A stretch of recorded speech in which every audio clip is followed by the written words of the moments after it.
the unspoken fate of noble women after Viking conquests in the gilded halls of medieval Europe,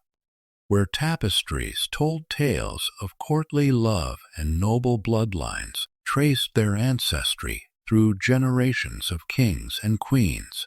There existed a darker truth that chronicles dared not fully record. When Viking longships appeared on distant horizons and Norse warriors breached castle walls, the fate that awaited noble women was not merely death or displacement, but something far more calculated and devastating. These daughters of earls, wives of kings, and sisters of bishops faced a systematic campaign of humiliation and exploitation designed not only to claim their bodies, but to destroy the very foundations of aristocratic power that had defined European civilization for centuries. This is the investigation into the deliberate targeting and systematic degradation of noble women following Viking conquests, a practice that reveals how Norse strategic thinking extended far beyond battlefield tactics to encompass sophisticated psychological warfare aimed at dismantling existing power structures through the most intimate forms of domination. Through examination of surviving chronicles from royal courts, archaeological evidence from conquered territories, diplomatic correspondence, and the coded language of medieval literature, we uncover how Viking conquerors used the systematic abuse of high-born women as a weapon of political control that would reshape the aristocratic landscape of medieval Europe. Today, we explore the calculated strategies Viking leaders employed to neutralize noble resistance, the specific targeting of women whose bloodlines carried political legitimacy, the forced marriages and public degradations that served as demonstrations of conquered power, and the long-term consequences for European aristocratic culture that rippled through generations. Drawing upon evidence from conquered territories in England, Ireland, France, and Eastern Europe, along with the diplomatic records preserved in monastery archives and the testimony hidden within seemingly romantic literature,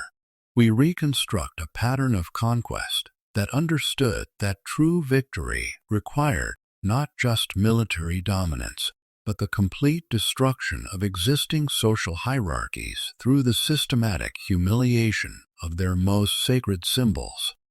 The strategic importance of noble women within medieval European political systems made them prime targets for Viking psychological warfare,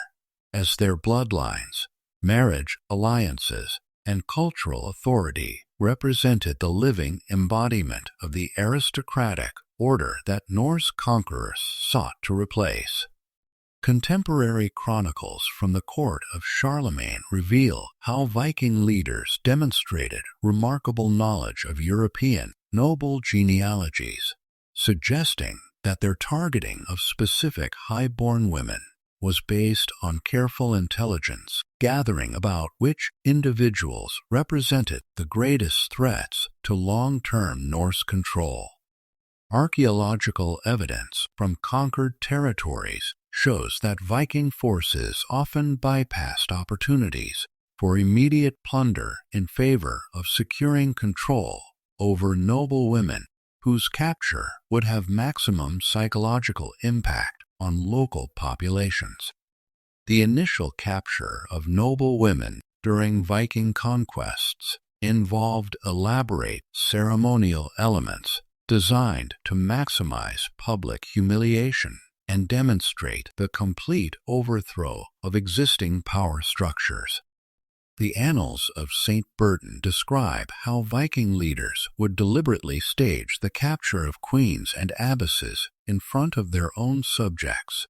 forcing noble communities to witness the degradation of women they had previously regarded as untouchable symbols of divine authority and aristocratic privilege. These public spectacles served multiple purposes, breaking the psychological resistance of conquered populations while simultaneously advertising Viking power to potential allies and enemies throughout the region. The forced marriages that followed these captures represented sophisticated political calculations that went far beyond simple sexual exploitation. As Viking leaders understood that legitimate claims to territory and authority in medieval Europe flowed through noble bloodlines that could only be accessed through marriage to high-born women. Legal documents from the court of Alfred the Great reveal how Viking conquerors would force captured queens and princesses into marriages that provided retroactive legitimacy to Norse territorial claims, creating legal frameworks that transformed military conquest into seemingly legitimate inheritance. These arrangements required captured noble women to participate in elaborate ceremonies that publicly validated their new unions while explicitly renouncing their previous loyalties and family connections. The systematic destruction of noble women's cultural authority extended beyond forced marriage to encompass deliberate attacks on their roles as patrons of learning, religion, and artistic achievement that had made them central figures in medieval intellectual life.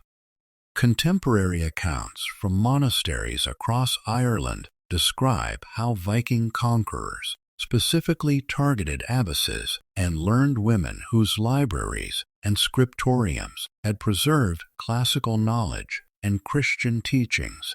forcing them to watch the destruction of manuscripts they had spent lifetimes collecting, while compelling them to serve new masters who viewed their intellectual achievements as threats to be eliminated rather than treasures to be preserved. Archaeological evidence from sites like York and Dublin reveals the elaborate living arrangements that Viking conquerors created for captured noble women, spaces that combined luxury with imprisonment in ways designed to maintain their value as symbols of conquered authority while ensuring their complete dependence on their captors. Excavations have uncovered specially constructed chambers within Viking strongholds that show evidence of both rich furnishings and sophisticated security measures, suggesting that captured queens and princesses were housed in conditions that preserved their aristocratic status while making escape or communication with potential rescuers impossible.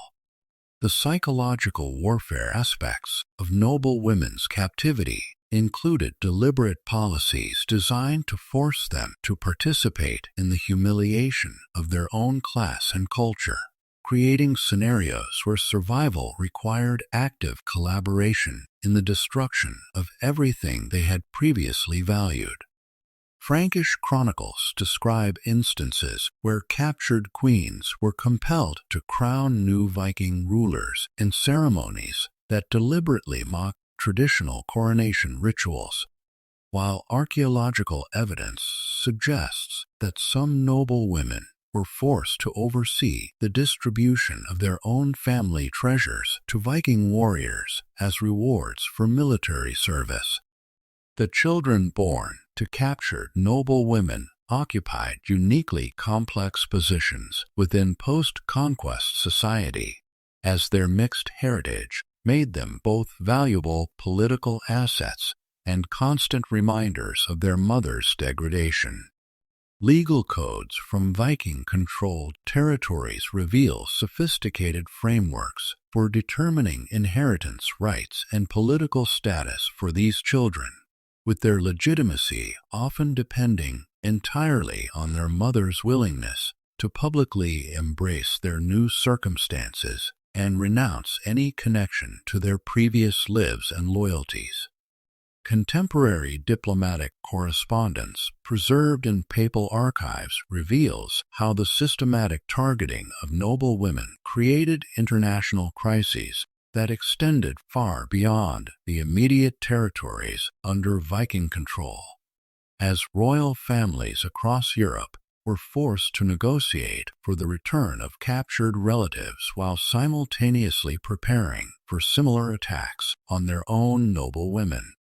These documents show how Viking leaders used captured queens and princesses as diplomatic bargaining chips, demanding not only tribute payments, but also political concessions that granted legitimacy to Norse territorial claims in exchange for promises of improved treatment for high-born captives. The cultural impact of these practices extended beyond their immediate political effects to fundamentally alter European concepts of nobility, legitimacy, and royal authority that had evolved over centuries of Christian kingship.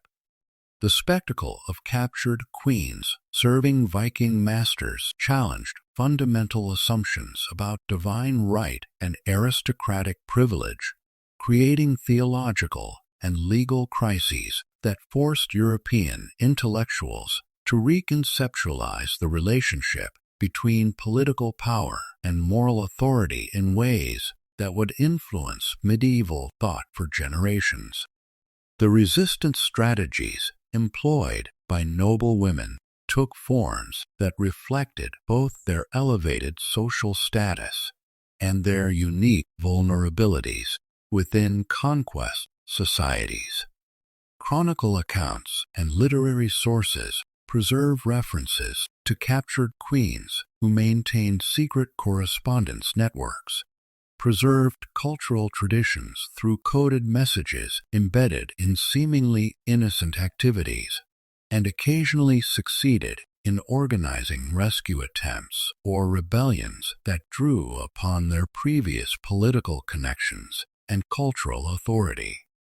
The gradual integration of some captured noble women into Viking society created complex hybrid cultures that blended Norse and European aristocratic traditions in ways that influenced the development of medieval kingship throughout the territories under Viking control.